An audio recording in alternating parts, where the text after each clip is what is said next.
लोकसभा में अविश्वास प्रस्ताव पर बोलते हुए स्मृति ईरानी ने राहुल गांधी के सवालों का जवाब दिया। उन्होंने कहा कि सदन में पहली बार भारत मां की हत्या बात की गई। कांग्रेस के नेताओं ने भारत मां की हत्या पर तालियां बजाई।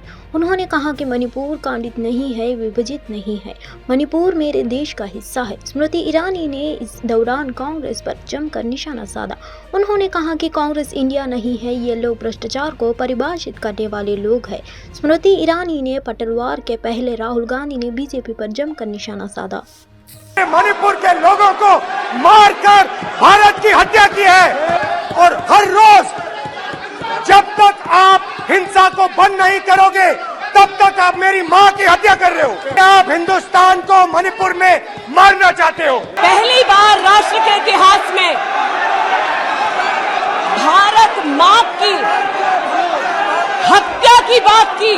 जो भारत की हत्या की बात पर कांग्रेस पार्टी ने ताली पीटी आज इस सदन में, इस बात का संकेत पूरे देश को दिया कि मन में गद्दारी किसकी है। भारत हमारी जनता की आवाज है, दिल की आवाज है। उस आवाज की हत्या आपने मणिपुर में की। इसका मतलब भारत माता की हत्या आपने मणिपुर में की।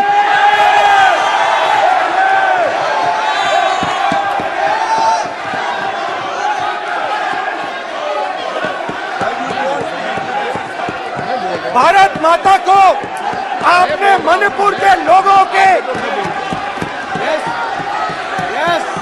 मारा। आपने मणिपुर के लोगों को मारकर भारत की हत्या की है। आप देश द्रोही हो। केंद्रीय गृह मंत्री अमित शाह ने अविश्वास प्रस्ताव के दौरान संसद को संबोधित करने और कांग्रेस पर जमकर हमला किया था। कांग्रेस सांसद मणिकम ठाकुर ने मणिपुर हिंसा पर उनके भाषण को असंतोषजनक कहा। गृह मंत्री का जवाब असंतोषजनक था। वह विपक्षी द्वारा उठाए गए सवालों का जवाब नहीं दे रहे थे और उन्हें भटकाने की कोशिश कर रहे थे। उन्होंने विपक्ष पर इसका राजनीतिकरण करने का आरोप लगाया। मैं गृह मंत्री से पूछना चाहता हूँ कि मुंबई हमले का राजनीतिकरण किसने किया? मणिकम ठाकुर ने ANI से बात करते हुए कहा कि गृह मंत्री अमित शाह ने राहुल गांधी की मणिपुर यात्रा और संसद में टिप्पणियों को लेकर उन पर तीखा कटाक्ष किया। Home Minister's reply was unsatisfactory and he was not answering the questions which the opposition parties were raising it, and he was trying to divert it, and he was saying that they are not politicized it.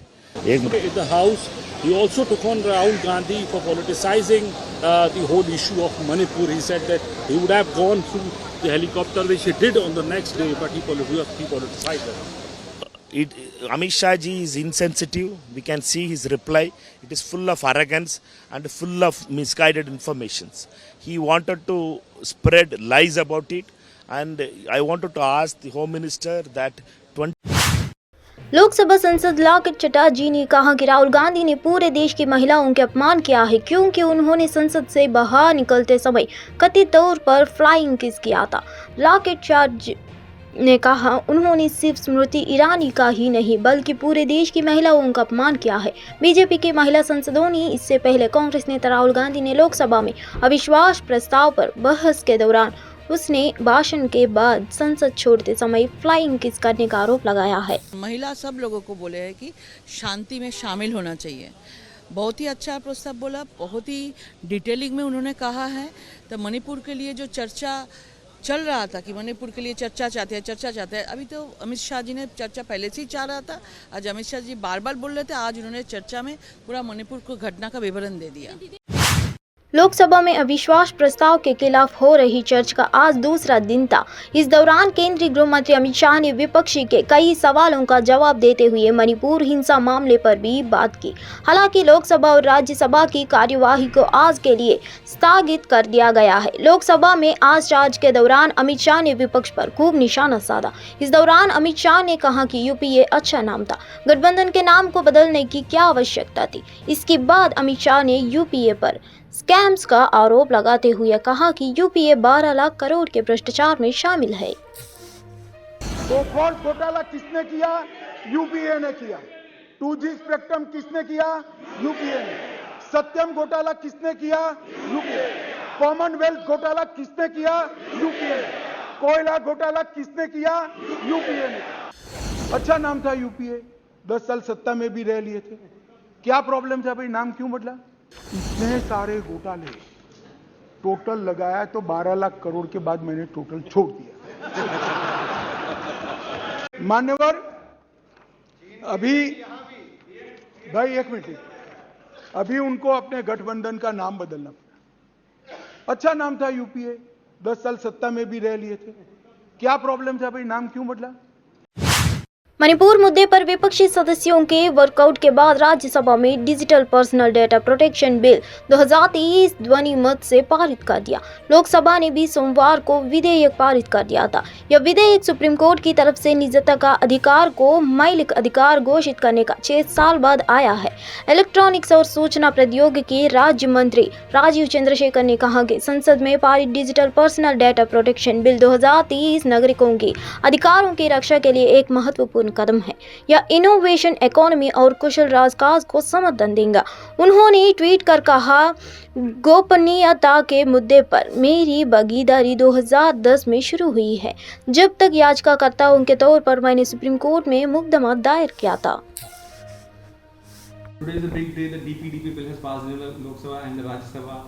How it ensure the data privacy for the common man? No, the digital personal data protection bill is a very, very important big milestone in Prime Minister Narendra Modi ji's vision of creating global standard laws and a global standard cyber framework for the India decade, decade of Indian technological opportunities for our young Indians. And it's a very big milestone. The law is a law that will certainly. Shiv Sena सांसद श्रीकांत एकनाथ शिंदे ने संसद में अपने भाषण के लिए गृह मंत्री अमित शाह की सराहना की। श्रीकांत एकनाथ शिंदे ने कहा, अमित शाह ने संसद में पूर्वोत्तर राज्यों और पूरे देश की वर्तमान स्थिति और इतिहास को प्रस्तुत किया है। उन्होंने कहा कि वह किसी भी स्थिति से भागना नहीं चाहते। मणिपुर में राजनीति नहीं की जानी चाहिए। आज अमित शाह ने परत दर परत बहुत सारी चीजों का जवाब दिया है, क्या कहना है उसे, क्योंकि अपोजिशन अभी भी कन्विंस नहीं है, प्रधानमंत्री की मांग अभी भी प्रधानमंत्री सदन में। मुझे लगता है कि आज अमित शाह जी ने पूरा इतिहास जो है मणिपुर का हो, नॉर्थ ईस्ट का हो या पूरे भारत का हो, पूरी तरीके से जो है मुझे लगता है कि पूरे देश के सामने जो है परत दर परत जो है वहाँ पर सबके सामने जो है आज की वस्तुस्थिति जो है रखी है। उन्होंने कहा कि मुझे किसी भी चीज़ से भागना नहीं है और आज मणिपुर किस दौर से जा रहा है उसके ऊपर कोई भी राजनीति जो है वहाँ पर करनी नहीं चाहिए। अंत में उन्होंने किस प्रकार से गवर्नमेंट जो है वहाँ पर काम कर रही है, अमित शाह जी खुद वहाँ पर नेशनल कॉन्फ्रेंस के नेता फारूक अब्दुल्ला ने अविश्वास प्रस्ताव पर चर्चा करते हुए मोदी सरकार को घेरते हुए कहा कि वह कश्मीर में पर्यटन बढ़ने का दावा कर रही है, जबकि हालात कुछ और है। अब्दुल्ला ने पूर्व पीएम अटल बिहारी वाजपेयी का जिक्र करते हुए कहा कि मेरी बात सुन लीजिए, आप अपने लीडर की बात सुन लीजिए। अटल बिहारी वाजपेयी ने कहा था कि दोस्त बदले जा सकते हैं, पड़ोसी नहीं बदले जा सकते हैं। अगर हमने पड़ोसी के साथ दोस्ती के साथ रहेंगे तो हम दोनों तरक्की करेंगे, अगर दुश्मनी में रहेंगे तो तरक्की कम करेंगे।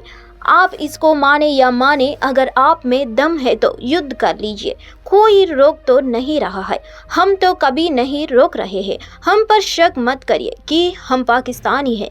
कब तक शक करोगे, इस शक को छोड़िए और हमें भी गले लगा लिए, जो इस वतन के साथ खड़े हैं और इस वतन के साथ खड़े रहेंगे।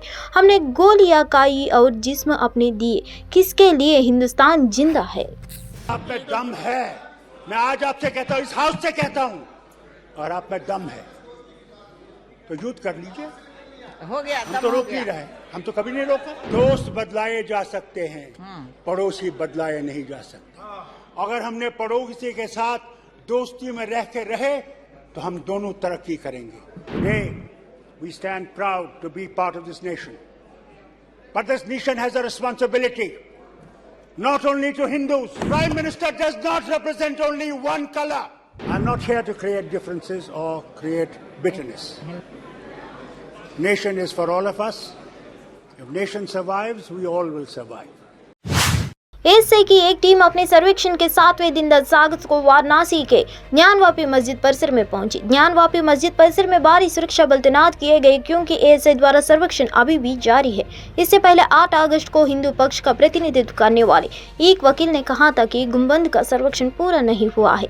सर्वेक्षण के दूसरे दिन एएसआई टीम ने पश्चिमी दीवार का विस्तृत अध्ययन किया, तहखाना को साफ किया और क्षेत्र की स्थलीकृत के समझने के लिए differential global positioning system machine का उपयोग किया। देखिए बहुत बढ़िया चल रहा है। एएसआई अपने काम को बहुत सुचारू और सिस्टमेटिक ढंग से कर रहा है। इसके अलावा कोई हम लोगों का कोई बयानबाजी नहीं, स्टेटमेंट नहीं है। एएसआई क्या कर रही है, कैसे कर रही है, इन सब चीज़ों पर हमारा कोई स्टेटमेंट नहीं है, कोई टिप्पणी नहीं है, ना हमारी वादनियों का है। बस ये समझ लिए कि एएसआई अपने काम को बहुत अच्छे ढंग से कर रही है और दोनों पक्ष, हिंदू मुस्लिम सारे पक्ष जो है सकारात्मक रोल में है, सहयोगी रोल में है। न्यायालय के आदेश का सम्मान हो रहा है और बहुत बढ़िया काम कर रहे हैं। इसके अलावा कोई स्टेटमेंट हम लोगों का नहीं है। राजस्थान में होने वाले विधानसभा चुनाव से पहले सीएम अशोक गहलोत ने बड़े ऐलान किया। सीएम अशोक गहलोत ने बताया कि राजस्थान में वर्तमान में जारी अन्य पिछड़े वर्ग के लिए 21% आरक्षण के साथ 6% अतिरिक्त आरक्षण दिया जाएगा तो ओबीसी वर्ग की अति पिछड़ी जातियों के लिए रिजर्व होगा। ओबीसी वर्ग में अति पिछड़ी जातियों के पहचान के लिए ओबीसी आयोग द्वारा सर्व किया जाएगा और आयोग संबद्ध तरीके से रिपोर्ट देगा। इससे अति पिछड़ी जातियों को शिक्षा एवं सरकारी क्षेत्र में सेवा का अधिक मौके मिल सकेंगे।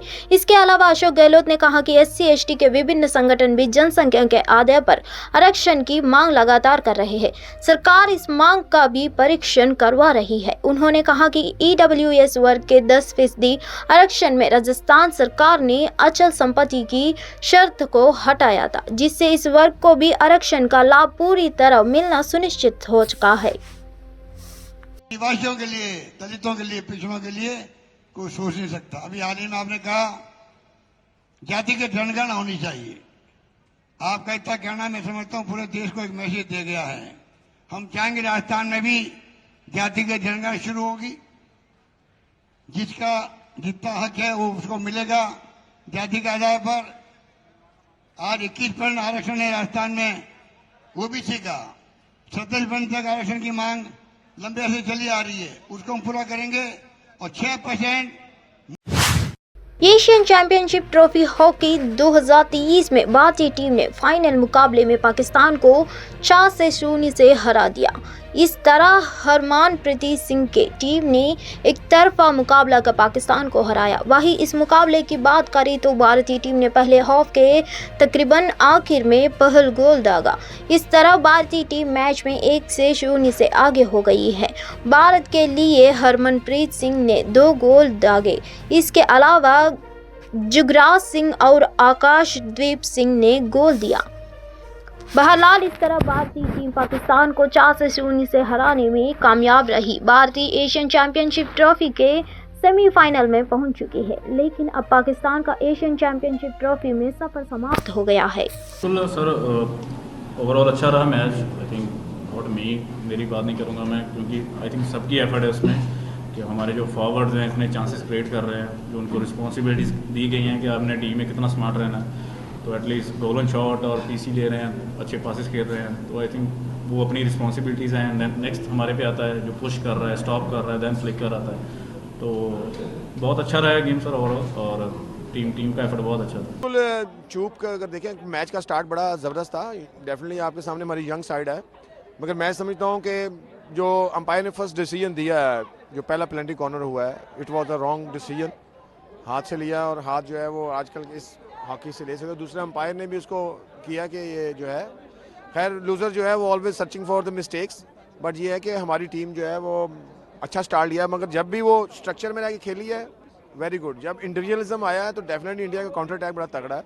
और डिफरेंस मेरे आपके सामने ही है, 3 गोल हमें शॉर्ट कॉर्नर के ऊपर। इंडिया का शॉर्ट कॉर्नर इस पर वर्ल्ड का बेस्ट है, और गोलकीपर भी जो है आपके सामने उसने 3 यकीनी गोल रोके हैं। दोनों ही गोल कीपर जो है वो बड़े ज़बरदस्त हैं। यही चीज़ का डिफरेंस है दोनों टीमों में।